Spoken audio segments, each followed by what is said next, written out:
சிறகடிக்க ஆசை சீரியலில் இந்த வாரம் என்ன நடக்க போகுது அப்படிங்கிறத பார்க்கலாம். ஸோ இப்போ மனோஜ் வந்து பார்த்திங்கன்னா ஒரு மிகப்பெரிய சிக்கலில் மாட்டிக்கிட்டாப்புல என்ன ஏமாந்து போயிட்டாப்புலனே சொல்லலாம். ஸோ இப்போ மீனாவோட நகையெல்லாம் வந்து பார்த்திங்கன்னா விஜய் எடுத்து கொடுத்து பண தேவைக்காக கொடுத்துட்றாங்க அடகு வைக்கிறதுக்கு. ஆனால் மனோஜ் அடகு வைக்காமல் அந்த நகையெல்லாமே விற்றுப்புட்டு 4 லட்சத்தை வாங்கி வந்து பார்த்திங்கன்னா அமௌண்ட்டெல்லாம் கடனெல்லாம் அடைச்சிட்றாப்புல.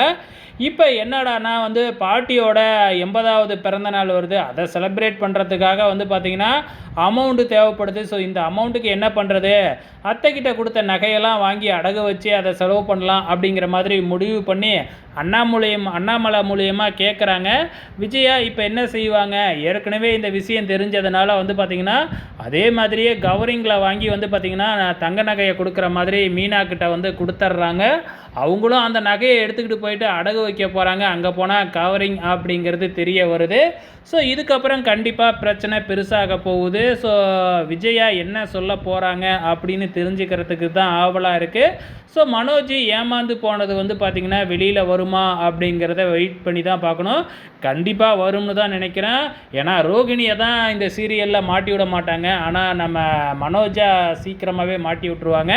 அதே மாதிரி தான் இப்பயும் மாட்டி விடுவாங்கன்னு நினைக்கிறேன். பொறுத்திருந்து பார்க்கலாம்.